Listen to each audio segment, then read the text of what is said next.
Hay un viejo adagio que reza: palabras bien dichas son poesía. Sin embargo, el día de hoy yo quiero compartir un consejo contigo. Jamás confíes en lo dulce y bello de las palabras. Detrás de una hermosa máscara de sensibilidad puede vivir un ser repulsivo, capaz de saciar lo más bajo de su ser con la vida de alguien, o, para fines de este video, su carne. Eso fue lo que la señorita Alejandra aprendió de la forma más cruel e inhumana, aquel 5 de octubre del 2007, en el departamento 17 del número 198 de la calle Mosquete, en la colonia Guerrero.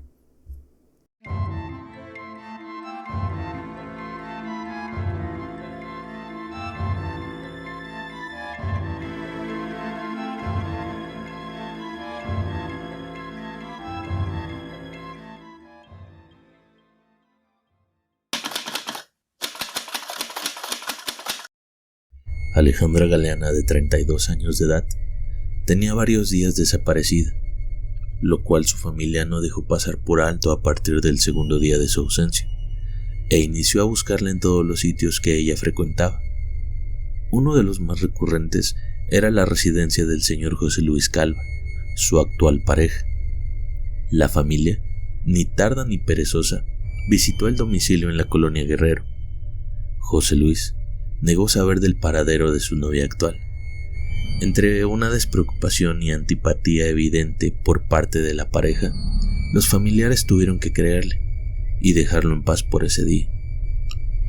Sin embargo, yo te pregunto a ti, ¿alguna vez tu mamá te preguntó algo y al parecer por obra de magia ella ya conocía la respuesta sin siquiera haberla obtenido de ti? Bueno, ese instinto materno hacía que la madre de Alejandra no quedara conforme con lo que escuchaba del cínico tipo, y menos cuando ella sentía que su sangre estaba en riesgo y en un evidente peligro. La madre, sin creerle ni una sola palabra, sabía que algo andaba mal con él, y evidentemente con su hija Alejandra. Acudieron a las autoridades, dudando de lo que el tipo argumentaba, ya que algunos vecinos daban fe de haberla visto en las inmediaciones de su casa, en lo que ya era una dramática desaparición para la chica. La policía empezó a indagar el paradero de la señorita Galeana, teniendo como principal objetivo al señor José Luis Calva Cepeda, quien para ese entonces ya tenía un récord un poco negativo con la justicia mexicana, pues ya había sido acusado de algunos crímenes que hasta el momento no se le habían podido comprobar del todo. Después de cuestionarlo de manera extenuante, él permitió el ingreso a las autoridades a su vivienda. Los condujo hacia allá, y cuando se hallaron frente a la puerta del tipo en cuestión, él inmediatamente se adentró a la vivienda, cerrando tras él con llave. Las autoridades, lentas en su actuar, le dieron tiempo a José de intentar un escape por la ventana de su habitación. Un grave error cometido por el presunto agresor. La altura de ese salto provocaron graves daños físicos en José Luis, quien no obstante aún intentó correr cruzando la calle. Esa rapidez impidieron que notara al taxista que venía circulando por esa transitada calle, quien lo atropelló y arrojó al piso, causándole aún más daños. José Luis aún pudo incorporarse y solicitar un teléfono celular para pedir una ambulancia, antes de perder el conocimiento y quedar tirado en la calle. Esa misma noche, la policía entró a la vivienda del señor Calva. Un entorno totalmente oscuro y lúgubre adelantaban un funesto hallazgo. Sobre la mesa, un plato con trozos de carne sazonados con limón le daban la bienvenida a las autoridades, que solo podían realizar especulaciones sobre de qué era la carne en ese plato. Especulaciones que murieron al abrir el closet de la vivienda justamente en la habitación principal, donde José Luis pasaba cada día de su miserable vida.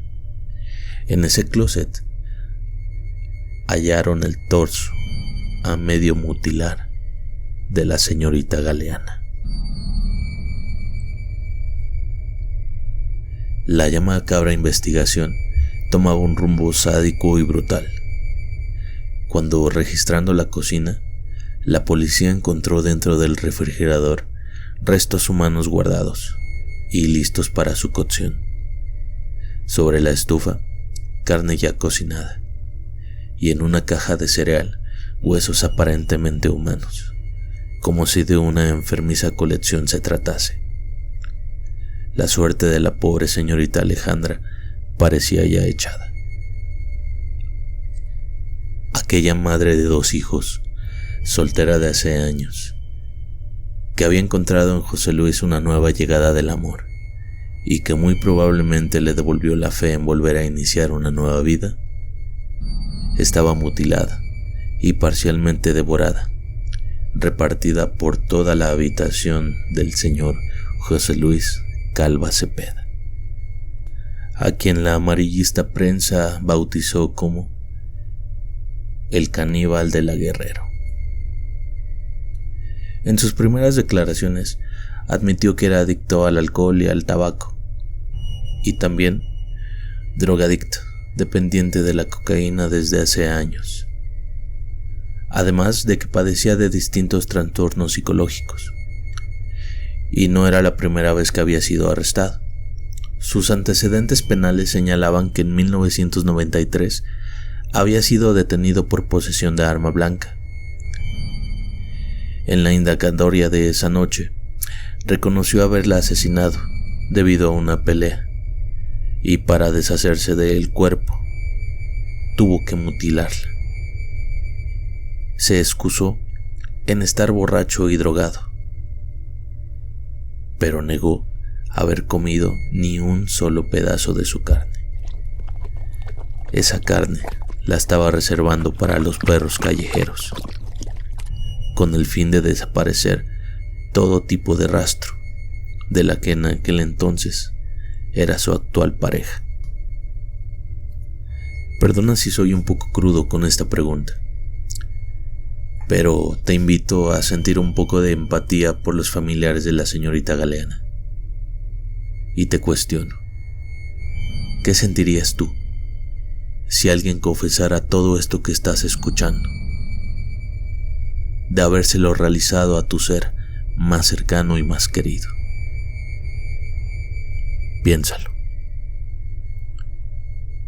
Tengo que volver al inicio de esta breve crónica sobre este brutal acto de canibalismo.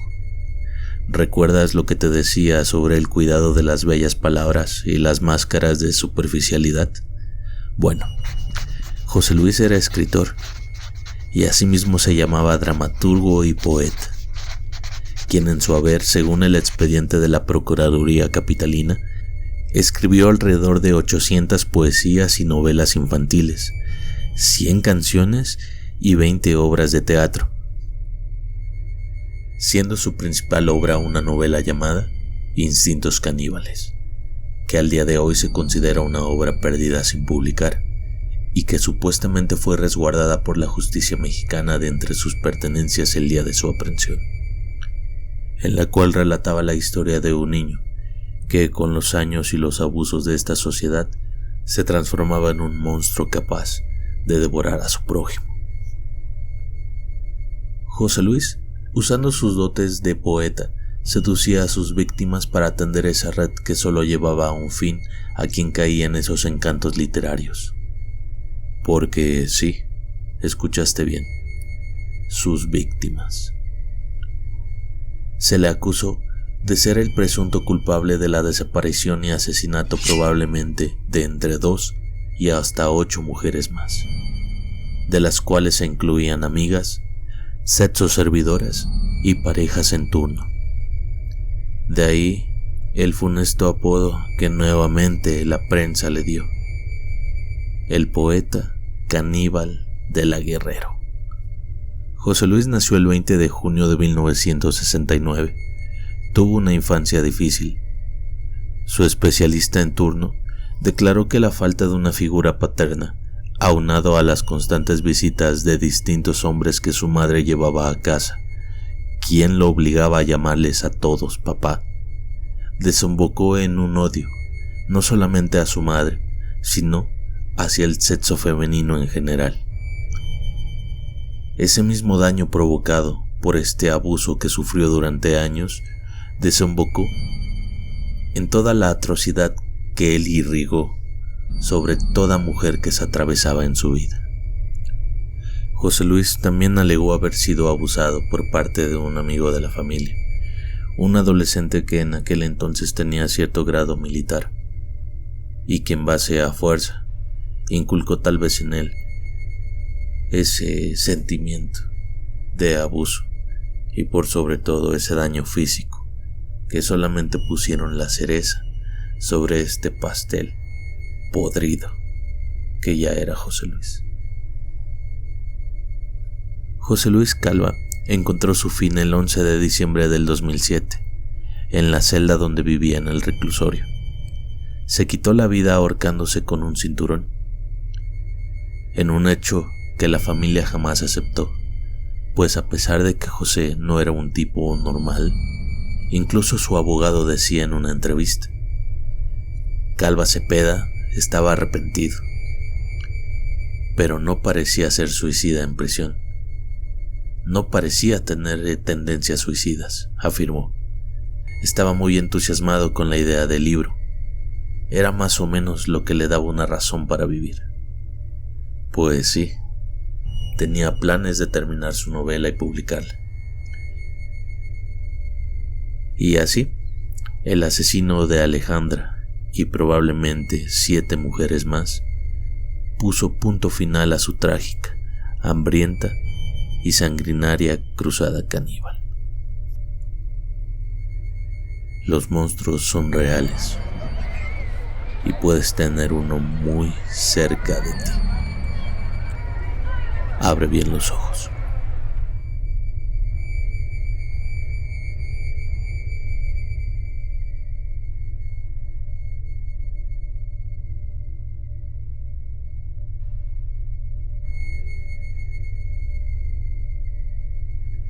Muchas gracias por tu amable atención y por tu tiempo para ver este video. No olvides suscribirte, dar like y compartir con todos tus amigos. Te deseo dulces sueños. Nos vemos en la próxima.